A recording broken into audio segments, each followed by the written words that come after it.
আসসালামু আলাইকুম সুপ্রিয় দর্শক, যে যেখান থেকে আজকে আমার ভিডিও দেখছেন সবাইকে জানাচ্ছি অনেক শুভেচ্ছা। আশা করছি সবাই ভালো আছেন, সুস্থ আছেন। আমি আলহামদুলিল্লাহ খুব ভালো আছি। সামনেই কিন্তু ঈদ চলে এসেছে। ভাবছেন কি রান্না করব, কিভাবে মাংস রান্না করব, মাংসের কোন রেসিপিটা করলে সবাই খুব মজা করে খাবেন। তাদের জন্য আজকে আমি একটা রেসিপি নিয়ে এসেছি, আচারি গরুর মাংস, যেটা খেতে সত্যি অসাধারণ হবে। প্রথমে একটা প্যান নিয়েছি, তাতে দিয়ে দিলাম 2 টেবিল চামচের একটু বেশি সরিষার তেল আর গোটা শুকনো মরিচ দিয়ে দিলাম।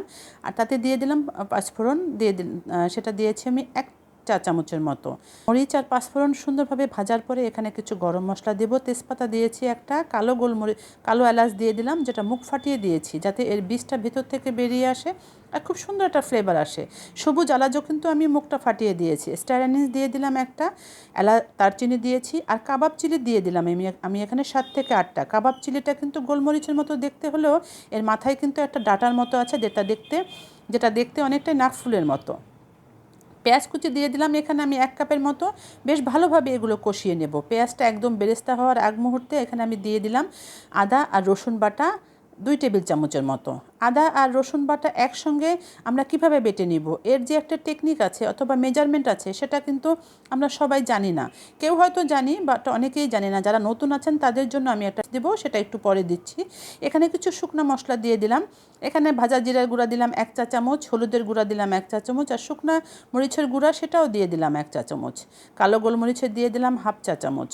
আর এখানে আমি দিয়ে দিয়েছি ধনে বাটা। আমি সবসময় ধনে গুঁড়ার চাইতে ধনে বাটা দিতে বেশি প্রেফার করি, তাই আমি ধনে বাটা দিয়েছি। আর এখানে সামান্য একটু পানি দিয়ে মশলাটা বেশ ভালোভাবে কষিয়ে নেব।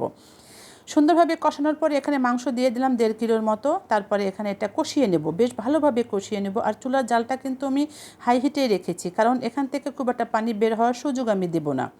তো যা বলছিলাম, আদা আর রসুনের ক্ষেত্রে, আদা আর রসুন যখন আমরা ব্লেন্ড করব অথবা বেটে নিব, সেই সময় আমরা আদা আর রসুনের মেজারমেন্টটা এইভাবে করব যে আদা দেব 60% আর রসুন দেব 40%। এইভাবে যদি মেজারমেন্ট করে আদা আর রসুন একসঙ্গে মিক্সড করে বাটা হয় বা ব্লেন্ড করা হয়, সেক্ষেত্রে যখন কোনো মাংস বা মাছ রান্না করবেন বা যে কোনো কিছুতে দেবেন, তখন কিন্তু এর পারফেক্ট একটা টেস্ট পাবেন। আর যদিও সমপরিমাণে হয়ে যায়, তখন কিন্তু রসুনের ফ্লেভারটা বেশি স্ট্রং হয়ে যাবে আর আদাটা খুব একটা ভালো ফ্লেভার আসবে না। তো যারা একদম নতুন তাদের জন্য নিশ্চয়ই আশা করছি এই টিপসটা কাজে লেগে যাবে। তো লবণ দিয়ে দিলাম স্বাদ মতো, আর গোটা রসুন দিয়ে দিলাম এখানে 4-5টা। রসুন যদি আপনি একটু বেশি পছন্দ করেন তাহলে 4-5টাই দিবেন, আর যদি 1-2টা দিতে চান সেক্ষেত্রে মুখটা খুলে কোয়াগুলো খুলে দিলেও কিন্তু এই সুন্দর একটা ফ্লেভার আসবে। এই মশলার সাথে আমি মাংসটা হাই হিটে কষিয়ে নেব, এই জন্য যাতে এর থেকে খুব একটা পানি বের না হয়, আর মাংসটা যেন এইভাবেই একটু ভাজা ভাজা হয়ে যায়। অর্থাৎ এই যে পানিটা বের হবে, এই পানিটা থেকে মাংসটা সফট হবে না, তবে ভাজা ভাজা হবে। তাহলে এর আচারি যে ফ্লেভারটা ভিতরে খুব সুন্দরভাবে ঢুকবে, পাঁচফোড়নের যে ফ্লেভারটা বেশ ভালোভাবে ঢুকবে। ঢাকনা দিয়ে রেখেছিলাম, তবে মাংস তো অবশ্যই পানি বের হবে। যতটুকু পানি বেরিয়েছে সেটা কিন্তু আমি বেশ হাই হিটে রান্না করে এর থেকে শুকিয়ে নিয়েছি। যখন এই পর্যায়ে চলে এসেছে, অথবা যেটুকু পানি বেরিয়েছে সেই পানিটা শুকিয়ে যখন এই পর্যায়ে চলে এসেছে, তখন আমি সেই একইভাবে এর পানিটাকে হাই হিটে শুকিয়ে নেব। যখন দেখলাম যে তেল ছেড়ে দিয়েছে আর পরবর্তীতে সেদ্ধর জন্য পানি দেব, ঠিক ওই সময় আমি কিছু দিয়ে দিলাম পেঁয়াজের পাপড়ি। যদি শীতের দিনে হয় সেক্ষেত্রে আপনি এখানে পেঁয়াজের কলি দিয়ে দিতে পারেন 1 কাপ। আমি এখানে যেহেতু পেঁয়াজ পাতা পাওয়া যাচ্ছে না, গরমের দিনে তো পেঁয়াজ পাতা পাওয়া সম্ভব না, তাই আমি এখানে কিছু পেঁয়াজ পাপড়ি দিয়ে দিলাম 1 কাপের মতো। এটা মাংসটার গ্রেভিটাকে আরও একটু ঘন করবে আর সুন্দর একটা টেস্ট আসবে। সেদ্ধ হওয়ার জন্য এখানে পানি দিয়ে দিলাম 2.5 কাপ, যাতে এই পানিটা দিয়ে মাংসটা বেশ ভালোভাবে সেদ্ধ হয়ে যায়। আর এই মাংসটার কিন্তু খুব একটা গ্রেভি থাকবে না। আমি ঢাকনা দিয়ে রান্না করেছি প্রায় 25 থেকে 26 মিনিট। যখন দেখলাম মাংসটা অনেকটাই সফট হয়ে গিয়েছে, তবে এখনও ঝোল আছে, ঠিক ওই অবস্থায় দিয়ে দিলাম পাঁচফোড়ন। আমি না ভেজেই 1 টেবিল চামচ গুঁড়া করে নিয়েছি, সেটা দিয়ে দিয়েছি। এখন এর ফ্লেভারটা আরও স্ট্রং হবে এবং আরও সুন্দর একটা আচারি টেস্ট হবে। আর এর টেস্টটাকে আরও বেশি বাড়ানোর জন্য আমি এখানে দিয়ে দিলাম আচার।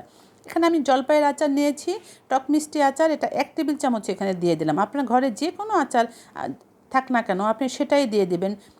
বড়ই, আমড়া, তারপরে আমের আচার, চালতার আচার, যে কোনো ধরনের আচার থাকলে আপনি এটা দিয়ে দিতে পারেন। অথবা যদি কোনো আচার না থাকে সেক্ষেত্রে তেঁতুলের কাঠটাও কিন্তু এখানে দিয়ে দেওয়া যায়, তবে সেক্ষেত্রে একটু চিনি দিতে হবে, তা না হলে কিন্তু টেস্টটা ব্যালেন্স হবে না।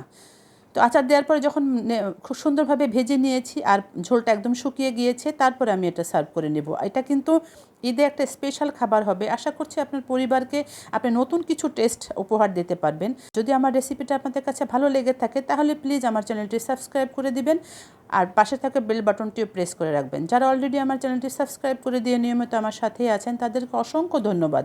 আর যারা আজকে আমার চ্যানেলে নতুন তারা প্লিজ আমার চ্যানেলটি সাবস্ক্রাইব করে দিবেন, নিয়মিত আমার সাথেই থাকবেন। একদম ঈদ আমাদের দোরগোড়ায় চলে এসেছে। ঈদের আনন্দ সবার জন্য বয়ে নিয়ে অনাবিল সুখ, শান্তি আর সমৃদ্ধি। সবার সাথে সবাই খুব মজা করে ঈদ করেন, আত্মীয় স্বজনের সাথে। সবার জন্য দোয়া রইল, আমার জন্য প্লিজ দোয়া করবেন। আবার নতুন কোনো ভিডিও নিয়ে ঠিক চলে আসব। সেই পর্যন্ত আল্লাহ হাফেজ।